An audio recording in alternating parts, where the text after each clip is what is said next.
Good morning. I am Fred Bronstein, Dean of the Peabody Institute, and I too want to welcome all of you on behalf of the Peabody Institute and our distinguished presenters and panelists to the Next Normal 2.0, Flexibility is the Future.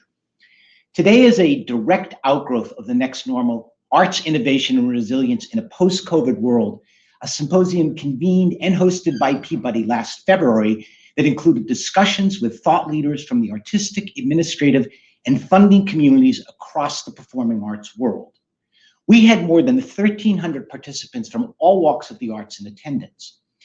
What was immediately apparent to all of us at the time was the hunger for and exuberance at being together virtually to talk about how the performing arts can emerge from the pandemic, and perhaps most important, how we might leverage the experience to make fundamental change for the classical music world and more broadly the performing arts as we grapple with long-term trends that challenge our field. While in truth, we could barely scratch the surface in just one day, certain things rose to the top rapidly in those conversations. The need for our field to diversify our administrations, performing rosters, board members, audiences, and more is urgent and existential. For a long time, we've approached this issue as peripheral. What came through at the symposium was that we must elevate this value to a position commensurate with excellence, and in fact understand that diversity and excellence are inextricably linked. It's this critical topic that will form the basis for another symposium in early 2022, again convened by Peabody. Stay tuned for more on that soon. The other headline that emerged at our February event was the need to build institutions that are more flexible and adaptable structurally and programmatically, responsive to communities, open to evolving ways of making art that is relevant to people's lives and needs, and embraced by an increasingly diverse audience.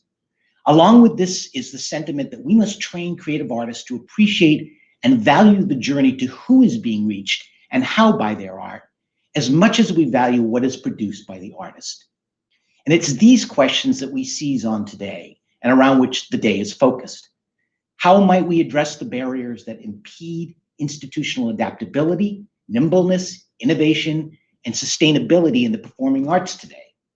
What kind of structural changes in our business and operating models can we imagine to enable institutions to respond to the needs of their communities in real time? How can the institutions that train performing artists today instill the values of flexibility and responsiveness as central to the mindset and skill set of future artists and leaders? In truth, these issues around flexibility, adaptability, and nimbleness were not born of COVID. These conversations well predate this pandemic, but it's not a stretch to see how perhaps COVID refocused us on the importance of these questions and in some way has accelerated a sense of urgency and created opportunities to successfully meet these challenges. Now, while I can't promise that we'll have all the answers by the end of today, and actually I can pretty much promise we won't, we have assembled a great roster of speakers today, including 7 presenters with very different stories and experiences related to the questions we're exploring. And in order to react to those stories, panels of equally distinguished arts leaders will respond, speak from their own experiences, and engage all of you, many of you experts in your own right, in this important conversation. With that as our framework, I want to thank you for joining us today and being part of this ongoing dialogue about our collective futures. And with that, we'll hear from our first group of distinguished presenters. They are Sarah Johnson, Chief Education Officer and Director, Weill Music Institute at Carnegie Hall, Brad Balliet, who's Co-Artistic Director of Dakota and also a bassoon faculty artist at Peabody, and Wendell Patrick, Music Producer and Assistant Professor in Music Engineering and Technology at Peabody.